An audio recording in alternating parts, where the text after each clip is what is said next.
Hello friends, पिछले कुछ महीनों में आपने बहुत से ऐसे नेगेटिव न्यूज़ सुने होंगे जर्मनी के बारे में कि जर्मनी में जॉब नहीं है, जर्मनी में रिसेशन है, जर्मनी में जो लोग रहते हैं उनको जॉब से निकाला जा रहा है, कंपनीज ले ऑफ कर रही है और ना जाने क्या-क्या। और यही नहीं, कमेंट्स में भी मुझको काफ़ी ये सब बातें सुनने को मिली है which unfortunately is not completely wrong. Yes, Germany recession में है, there are lay offs going on but there are many other sectors जहाँ पे जॉब अभी भी अवेलेबल है।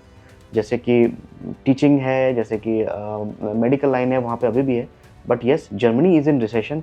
जर्मनी में इकोनॉमिक क्राइसिस चल रहा है, पॉलिटिकल क्राइसिस चल रहा है, सोशल क्राइसिस चल रहा है, नाइफ अटैक्स हो रहे हैं एंड क्राइम रेट जो है वो बढ़ चुका है, इमिग्रेंट्स को लेके प्रॉब्लम हो रही है। So definitely Germany is not in good shape. तो ऐसे में सबसे बड़ा सवाल ये होता है कि जर्मनी कैसे अपने आप को वापस ट्रैक में लेके आएगा, और उससे भी बड़ा सवाल ये है कि क्या होने वाला है जर्मनी को इन 2025। आइए समझते हैं अपने इस वीडियो में। मेरा नाम है Swayam and welcome back to my channel.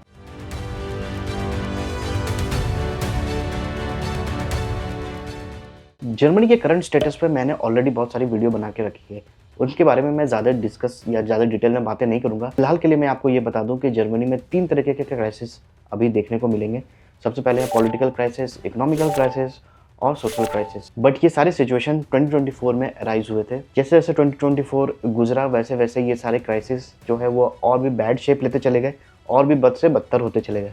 But अभी 2024 खत्म हो चुका है और 2025 एंटर हो चुका है, और नए साल के आते ही ऐसा फील होता है कि maybe there is something which is going to change, और जर्मनी का जो हाल है वो संभलने वाला है और शायद कुछ सुधार देखने को मिलेगा जर्मनी के सिचुएशन में। बट क्या है वो सुधार और किस तरह से ये सुधार आएगा, ये हमको फिलहाल तो बिल्कुल भी नहीं मालूम। इसलिए हम अपने इस टॉपिक को समझने के लिए मैं अपने वीडियो को 4 मेन हिस्सों में इसको डिवाइड करूंगा। एक है पॉलिटिकल आउटलुक, दूसरा है इकोनॉमिकल आउटलुक, तीसरा है इंटरनेशनल रिलेशंस और चौथा है सोशल आउटलुक। अब government of Germany is a minority government. ये गवर्नमेंट ऑलरेडी टूट चुकी है, वोट ऑफ कॉन्फिडेंस है वो ऑलरेडी ओलाफ शोल्ज जो कि करंट चांसलर है वो खो चुके हैं, और जो फर्स्ट इलेक्शन है वो होने वाली है 23 फेब 2025 में। And may be government form होते होते मार्च या अप्रैल हो जाए। इसका मतलब ये है कि जब तक में गवर्नमेंट फॉर्म होगी तब तक में 1 quarter of the year is already gone, और तब तक ये टेम्पररी गवर्नमेंट जर्मनी में रहेगी। और ये गवर्नमेंट ऐसी है कि जो ना डिसीजन ले सकती है ना ही लॉ बना सकती है। जिस टाइम पे जर्मन गवर्नमेंट को एक्शन लेना चाहिए उस टाइम पे जर्मन गवर्नमेंट जो है वो अभी पॉज लेके साइड में खड़ा है।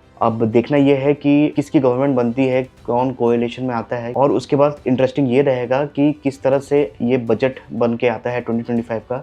बट ये श्योर है कि बजट होते होते शायद जून जुलाई हो जाए, which means Germany political stable होने के लिए शायद ये आधा साल निकल जाए। एंड मे बी आधा साल के बाद जर्मनी के गवर्नमेंट कुछ एक्शंस लेंगे, कुछ वर्क करेंगे। बट मेरे हिसाब से जो भी ये एक्शंस हो गए उसके आउटकम आपको 2025 में शायद ना देखने को मिले। मे बी ये सिचुएशन आपको 2026 में थोड़ा अच्छा अगर कुछ होता है तो आपको कुछ अच्छा आसार देखने को मिल सकता है। बट 2025 में politically Germany will get stable by the mid of the year, and maybe in the other half they will bring some reforms in the laws and try to revive the economy of Germany. New government के लिए सबसे बड़ा challenge रहेगा डेप्थ brake. immigration is also going to be a challenge, और किस तरह से एनर्जी क्राइसिस को वो कम कर सकते हैं, एनर्जी के प्राइसेस रिड्यूस कर सकते हैं सो दैट अपने मैन्युफैक्चरर को चीप एनर्जी सप्लाई कर सके। So this are going to be the challenges of the new government, and this is very important कि ये सारे इश्यूज़ पे गवर्नमेंट काम करे, इनको रिजॉल्व करे। अब एक नज़र जर्मनी के इकोनॉमी और पिछले साल के कुछ जीडीपी पे नज़र डालते हैं। सो 2021 में जो जर्मनी का जीडीपी था वो था 3.67%। 2022 में ये घट के हो गया 1.37%, और 2023 में it got more verse with 0.26%, और 2024 में इट वाज जस्ट 0.01। 2025 में एक्सपेक्टेशन है कि वो 0.79% तक रख पाएंगे जीडीपी को। ये गिरते हुए जीडीपी का बहुत बड़ा रीजन है high energy cost, increased competition, elevated interest rates. Germany cheap gas Russia से सप्लाई करती है, बट वॉर होने के बाद जर्मनी ने रशिया के ऊपर सैंक्शन लगा दिया जिसकी वजह से उनको चीप गैस नहीं मिलने में लगा। जो मैन्युफैक्चरर्स हैं उनको चीप एनर्जी नहीं मिल रहा, जिसकी वजह से मैन्युफैक्चरिंग यूनिट बहुत ही इम्बैलेंस हो गया। And we have seen lot of worse news, like VW ने प्लान किया अपने कुछ प्लांट्स को क्लोज करने का, की वजह से कुछ 10 से 20 हज़ार अनएम्प्लॉयमेंट देखने को मिलेगा, which is definitely not a good news for Germany. और इसके साथ साथ न्यूक्लियर पावर को ऑलरेडी जर्मनी ने 2022 में बंद कर दिया था, which according to many other parties like AFD, they are condemning this act and they are saying that old government of Germany has taken very fast decision over nuclear energy and they think that it's not objectively justified. AFD's manifesto states that they will allow the extension of operating nuclear power plants on a transitional basis. Along with that, they will also allow research on nuclear energy, but they will not stop exploring other options like gas and coal. The energy market is highly disturbed in Germany. We are the only industrial country having switched off nuclear power plants. You have to imagine this, right? So what we need to do is going back to cheap and secure energy support. Otherwise, our entire companies get bankrupt or they go abroad.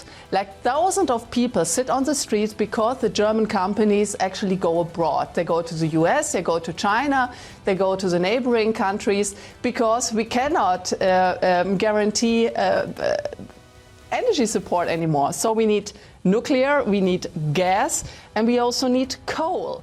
कुछ political parties ने अपने election में ये भी कहा है कि Germany को अपने रिलेशंस रशिया के साथ अच्छे करने चाहिए, वो सैंक्शंस को हटाना चाहिए और चीप गैस जो है उनको वापस लेना स्टार्ट करना चाहिए अपने नॉर्दर्न स्ट्रीम लाइन को रिपेयर करने के बाद। Die Sanktionen haben nichts mit Moral, sie haben nichts mit Menschenrechten, sie haben nichts mit Friedensliebe zu tun. Sie sind schlicht ein Konjunkturprogramm für die US-Wirtschaft und ein Killerprogramm für deutsche und europäische Unternehmen.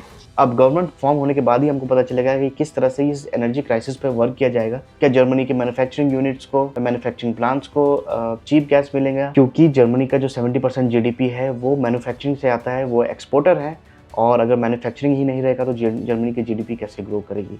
तो ये हो गया कुछ internal matters जो political crisis चल रहे हैं, economic crisis चल रहे हैं।